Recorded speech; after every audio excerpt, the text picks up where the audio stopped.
নমস্কার বন্ধুরা, আবার চলে এলাম আপনাদের সামনে একটা ভাপা সিঙ্গাড়া রেসিপি নিয়ে।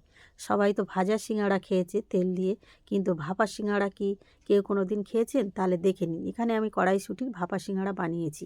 প্রথমে কড়াইশুঁটিকে আমি ছাড়িয়ে নিয়েছি, তারপর আমি জলের মধ্যে হালকা একটু সিদ্ধ করে নেব। এখানে কড়াইশুঁটিটা আমি বেশি সিদ্ধ করব না, অল্প ঠিক সিদ্ধ করব, ঠিক এই রকম দেখতে পাচ্ছেন। এবার আমি তুলে নিয়ে মিক্সিতে পেস্ট করে নেব।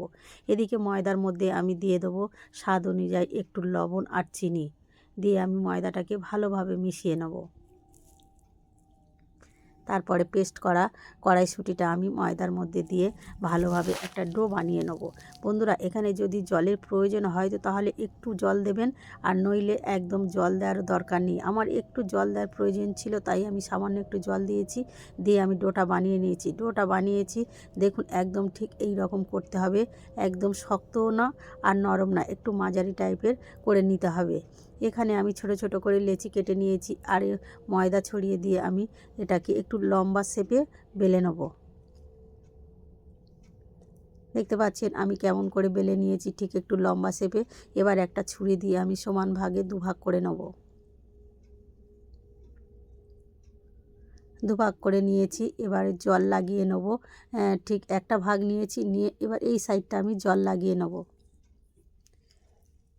যেইভাবে আমরা সিঙ্গাড়ার ভাঁজ দিয়ে থাকি, দেখতে পাচ্ছেন জল লাগিয়ে ঠিক এইভাবে আমরা সিঙ্গাড়ার ভাঁজটা দিয়ে নিয়েছি। আর এবার সিঙ্গাড়াটাকে আমি ঘুরিয়ে ঠিক সামনে নেব, যে সাইডটা আমি ভাঁজটা দিয়েছিলাম। দিয়ে এর মধ্যে আমি দিয়ে দেবো একদম পরিমাণ মতো পুরটা এখানে আমি আগে থাকতে করে রেখেছিলাম। আলু, ফুলকপি আর মটরশুঁটি দিয়ে একটা পুর বানিয়েছি। পুরটা দেওয়ার পর আমি চারি সাইড ঠিক এইভাবে জল লাগিয়ে নেব। তারপরে আমি কেমনভাবে ভাঁজ করছি দেখে নিন বন্ধুরা।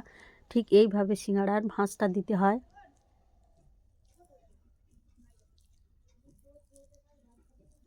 দেখতে পাচ্ছেন বন্ধুরা, আমার একদম সিঙ্গাড়া বানানো রেডি হয়ে গেছে। ঠিক এইভাবে আমি সবগুলোকে সিঙ্গাড়ার ভাঁজ দিয়ে নেব। আর একটা করে দেখাচ্ছি বন্ধুরা, দেখে নিন। অনেক বন্ধুরা আছে যারা তেলে সিঙ্গাড়াটা ভাজা হয় বলে সিঙ্গাড়াটা খেতে পারে না, শুধু তাদের জন্য এই ভিডিওটা আমার বানানো।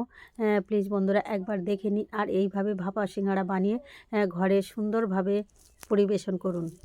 এই একইভাবে আমি সব সিঙ্গাড়াগুলোকে বানিয়ে নেব।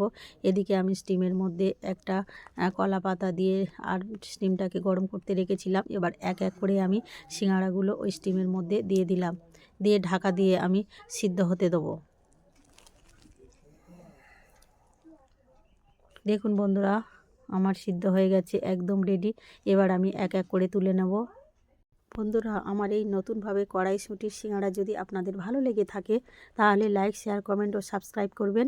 আর ফেসবুক থেকে দেখলে আমার পেজটাকে ফলো করে পাশে থাকবেন। বাকি সিঙ্গাড়াগুলোকে আমি একইভাবে আবার আমি ভাপাতে দিলাম। দেখতে পাচ্ছেন বন্ধুরা, একদম আমার রেডি। একটা ভেঙে দেখিয়ে দিচ্ছি, দেখুন বন্ধুরা কত সুন্দর। বন্ধুরা, এইভাবে সকালে কিংবা সন্ধে চায়ের সাথে বানিয়ে খেয়ে দেখুন, খেতে হয় কিন্তু অসাধারণ।